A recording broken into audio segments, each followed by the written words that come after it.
Saya Rohaya Wahyuni Simatupang, calon guru penggerak angkatan 9 dari SD Negeri 056 634 Air Tawar, Kecamatan Gebang. Kali ini saya tidak sendiri, saya ditemani oleh Ibu Nurul Adina. Kebetulan beliau adalah guru kelas 5 di SD Negeri 056 634 Air Tawar, Kecamatan Gebang. Assalamualaikum Bu Dina. Waalaikumsalam Ibu. Gimana nih Bu kabarnya hari ini? Alhamdulillah sangat baik Bu. Jadi pagi ini kita akan mengadakan pembicaraan praobservasi ya Bu ya. Ya. Saya nanti akan mengadakan supervisi di kelas Ibu. Adapun tujuannya untuk mengetahui dan juga mengevaluasi pembelajaran yang Ibu lakukan. Kenapa ini kita lakukan percakapan praobservasi ya Bu ya? Sebagai persiapan untuk Ibu melakukan kegiatan pembelajaran nanti di kelas Bu. Jadi ada beberapa pertanyaan Ibu yang ingin saya tanyakan kepada Ibu. Yang pertama berkaitan dengan tujuan pembelajaran Bu. Kira-kira nanti di kelas apa tujuan pembelajaran yang ingin Ibu sampaikan? Iya Bu, berdasarkan perencanaan pembelajaran yang sudah saya rencanakan, ada 3 tujuan. Yang pertama, peserta didik mampu mengidentifikasi peran makhluk hidup pada materi makanan. Yang kedua, peserta didik mampu mendeskripsikan hubungan antara makhluk hidup dalam bentuk rantai makanan. Dan yang ketiga yaitu peserta didik mampu mendeskripsikan hubungan makhluk hidup pada jaringan makanan. Ada 3 ya Bu ya tujuan pembelajarannya. Iya Bu. Kalau tentang area pengembangan yang mana ini Bu yang mau Ibu kembangkan? Untuk area pengembangannya Bu, mungkin saya menggunakan 2, yaitu di pengetahuan dan juga keterampilan. Yang pertama pengetahuan, yaitu siswa menguraikan peristiwa rantai makanan dan membuat contoh jari-jari makanan. Dan yang kedua yaitu di area keterampilan, siswa membuat rantai makanan pada ekosistem taman maupun sawah. Oke Bu, jadi ada 2 ya Bu ya area pengembangannya pada aspek pengetahuan dan juga aspek keterampilan ya Bu.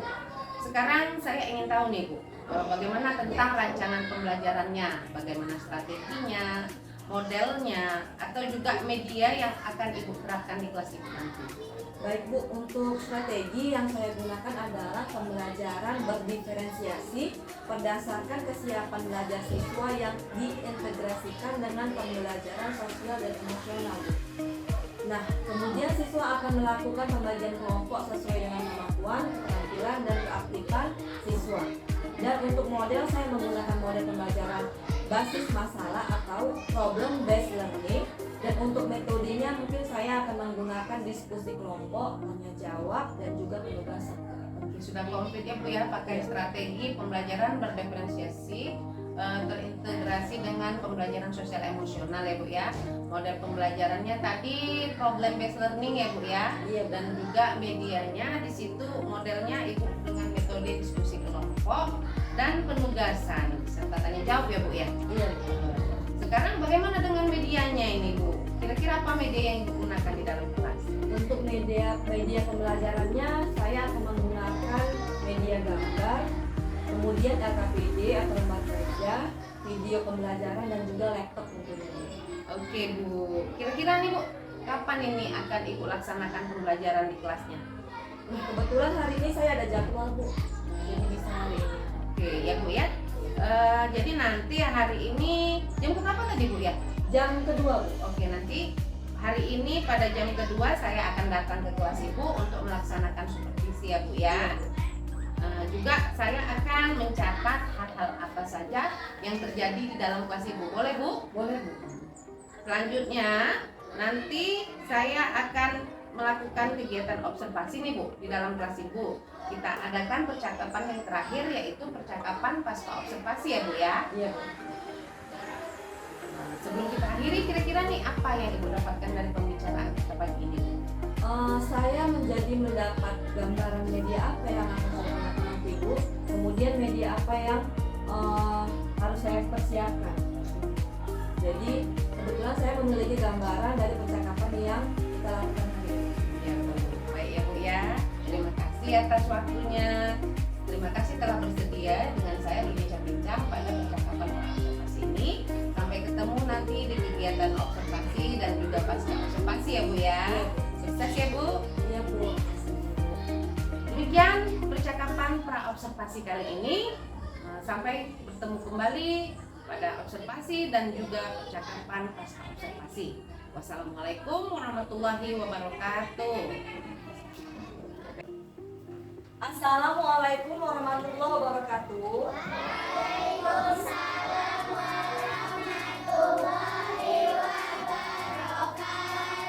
Apa kabar anak-anak ibu?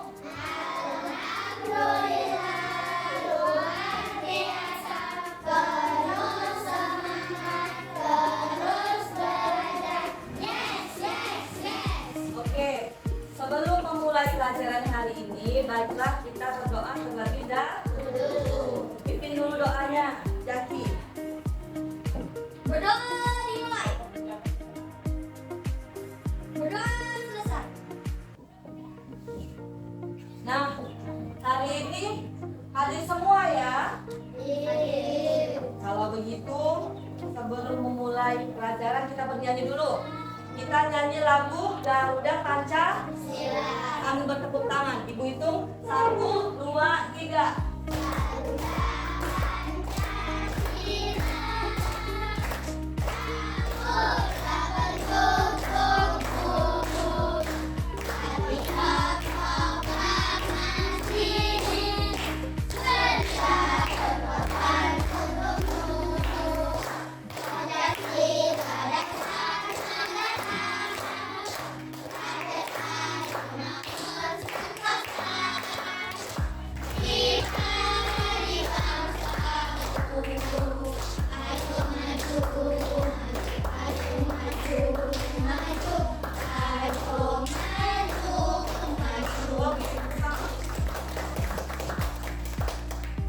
Semangat hari ini? Siap belajar? Kalau begitu kita tepuk semangat dulu. Tepuk semangat.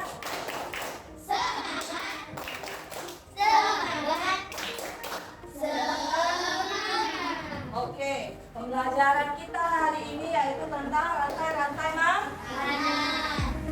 Nah, tujuan dari pembelajarannya yaitu untuk mengidentifikasi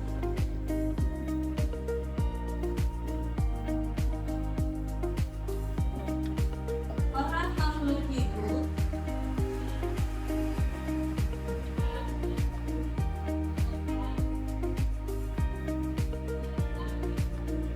pada rantai makanan. Nah, apa itu rantai makanan?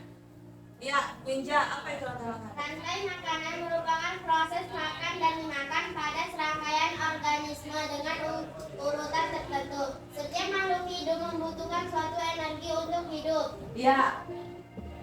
Benar atau tidak itu jawaban dari temannya, Jaki? Benar. Benar tidak? Benar.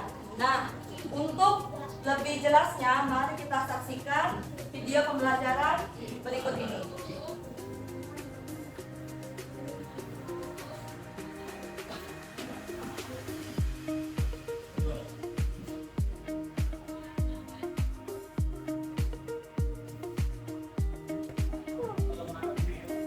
Anak-anak, mari kita saksikan video pembelajaran tentang rantai makanan berikut ini ya. Assalamualaikum warahmatullahi wabarakatuh. Sobat ceria, mari kita belajar tentang rantai makanan dan jaring-jaring makanan.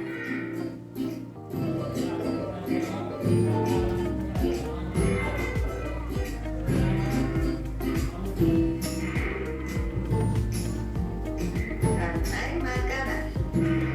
Apa itu rantai makanan? Apa ya?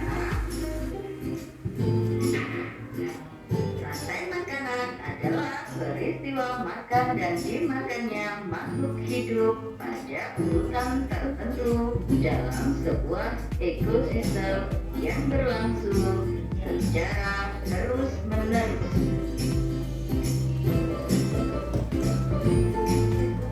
Contoh rantai makanan.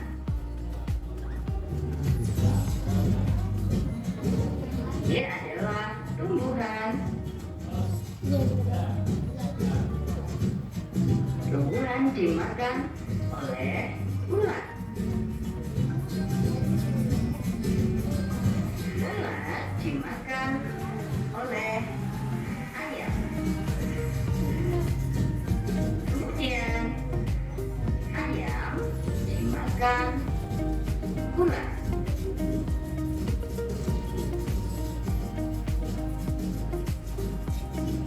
Ulat dimakan oleh elang. Kemudian elang mati dan akan menjadi bakteri pengurai yang akan diuraikan oleh jamur. Mari kita lihat peran masing-masing makhluk hidup. Tumbuhan berperan sebagai produsen.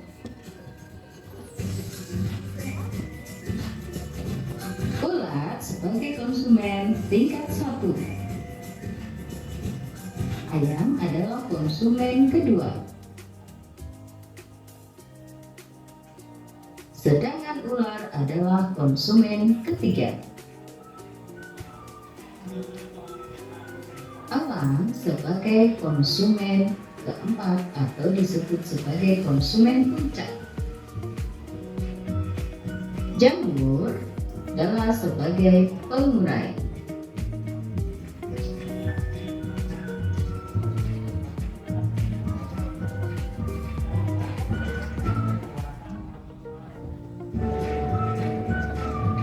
Sobat Ceria, selanjutnya kita akan belajar tentang jaring-jaring makanan.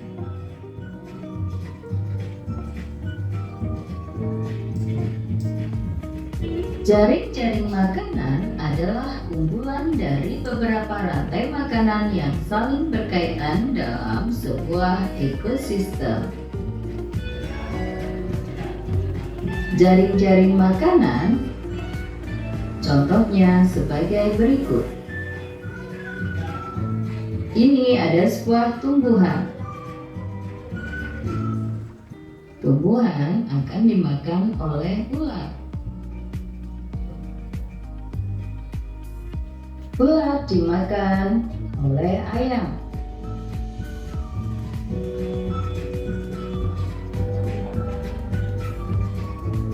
Ayam dimakan ulat.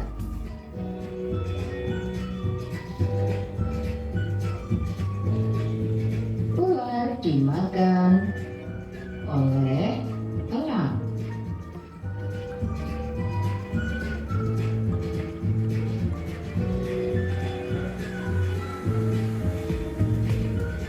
Elang akan mati dan menjadi jamur.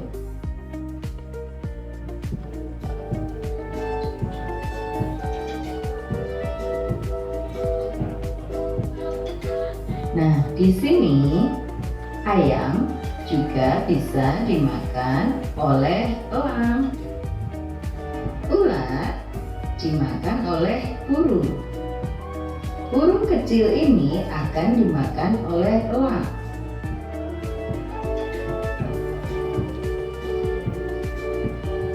Tumbuhan adalah sebagai produsen. Ulat sebagai konsumen 1. Ayam sebagai konsumen kedua. Ular sebagai konsumen ketiga. Elang sebagai konsumen ketiga dan keempat. Jamur disebut sebagai pengurai. Burung juga menjadi konsumen kedua selain ayam.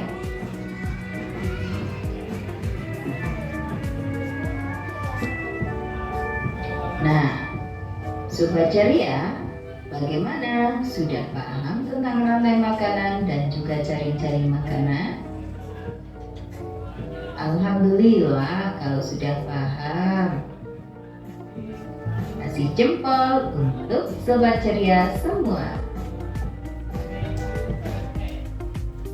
Nah, dari video tersebut, apakah anak-anak ibu sudah paham tentang peran makhluk hidup dalam rantai makanan? Kalau sudah, kita kasih jempol. Nah, kalau sudah paham, sekarang ibu bagi ke 4 kelompok ya. 3 kelompok aja. Ini kelompok 1, apa nama kelompoknya? Padi, kelompok padi. Ini kelompok 2, apa nama kelompoknya? Harimau. Yang ini kelompok 3, namanya elang. Bergabung dengan yang sebelah sini ya. Nah, tugasnya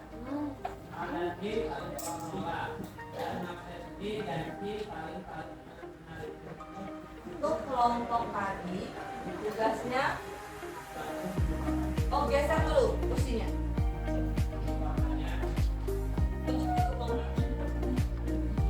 Bentuk dulu kursinya nak. Ini gabung ke sebelah sana aja.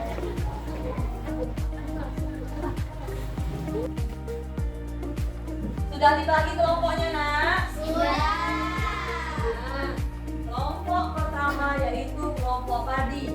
Tugasnya adalah mencocokkan gambar-gambar rantai makanan. Ini dia.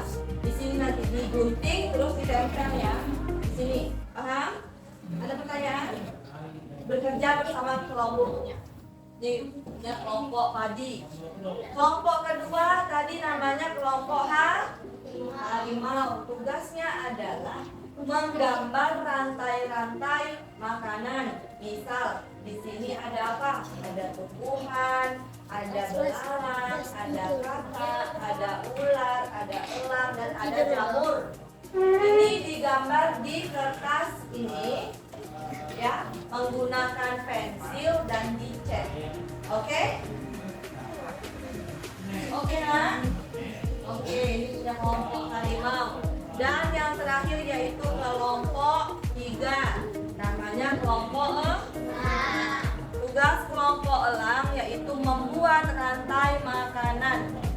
Ditulis di sini rantai makanannya. Namanya misalnya apa tumbuhannya? Padi misalnya, padi dimakan apa? Digambar, tidak usah digambar, ditulis saja. Tapi membuat pola seperti ini, ditulis saja ya. Paham? Ada pertanyaan ada ibu? Ada pertanyaan? Sudah paham sama tugasnya? Sudah mulai dikerjakan. Bekerja sama dengan kelompoknya ya. Bu, yang ini bacaan aja. Iya, tulisan aja.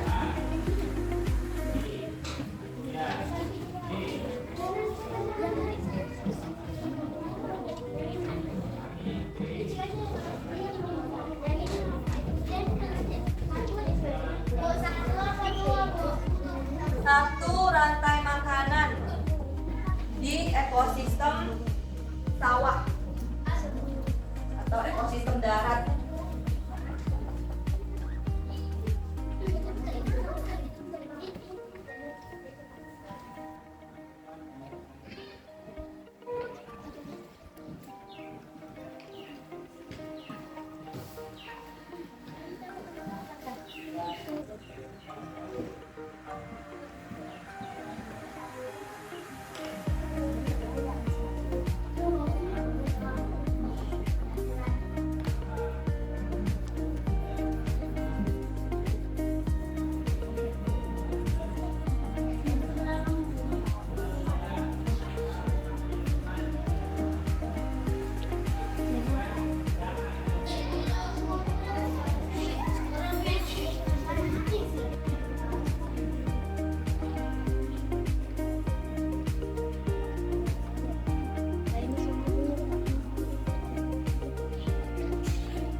kelompok untuk mempresentasikan hasil kerjanya. Yang Ibu tunjuk untuk maju mempresentasikan hasil kerjanya yaitu kelompok padi. Nah, kelompok padi silakan mempresentasikan ke depan.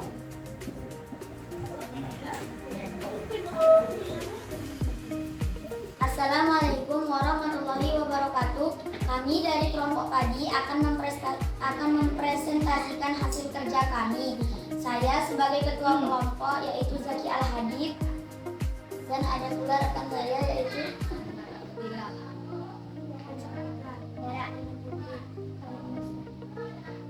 Baiklah, kita mulai saja. Yang pertama ada produsen berupa tumbuhan, yaitu tumbuhan yang dimakan belalang. Belalang sebagai konsumen primer. Belalang dimakan katak berperan sebagai konsumen sekunder. Setelah itu katak dimakan ular berperan sebagai konsumen tersier. Selanjutnya ular dimakan oleh elang, yaitu elang berperan sebagai konsumen final. Setelah elang mati, elang akan diuraikan oleh bakteri dan jamur. Bakteri dan jamur berperan sebagai decomposer. Demikian yang dapat saya sampaikan kepada rantai makanan. Assalamualaikum warahmatullahi wabarakatuh. Waalaikumsalam warahmatullahi wabarakatuh. Silakan duduk kembali, Nak. Beri tepuk tangan dulu. Nah, bagaimana tampilan teman-teman tadi? Hebat, bagus. Kalau gitu kita beri tepuk hebat. 1, 2, 3. Hebat, hebat, hebat. Tepuk tangan untuk kita semua. Hasil kerjanya dikumpulkan sama Ibu. Kumpulkan.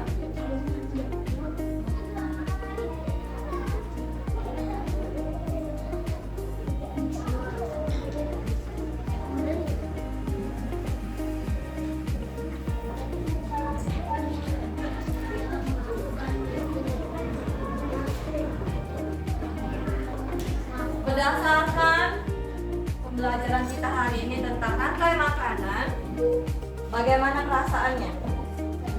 Senang? Nah, Nisa, bagaimana perasaan kamu hari ini? Senang? Apa yang membuat kamu senang? Karena saya sudah tahu cara membuat rantai makanan dan rantai makanan. Iya, bagus. Nah, Bagas, bagaimana perasaan kamu hari ini? Hari ini saya senang belajar rantai makanan. Iya, bagus. Apakah kamu sudah mengetahui apa peran makhluk hidup pada rantai makanan? Sudah. Oke. Nah, tadi kita sudah belajar tentang rantai makanan. Sudah paham semua? Sudah. Tanyakan? Tidak. Kenapa tidak ada? Apakah benar-benar sudah paham? Sudah. Sudah paham. Tugas di rumah, kalian membuat contoh rantai makanan untuk ekosistem laut atau perairan. Jelas? Kalau jelas, sebelum menutup pelajaran kita bernyanyi dulu. Nyanyinya lagu Satu Nusa Satu Bangsa. Sambil bertepuk tangan. Ibu hitung 1, 2, 3.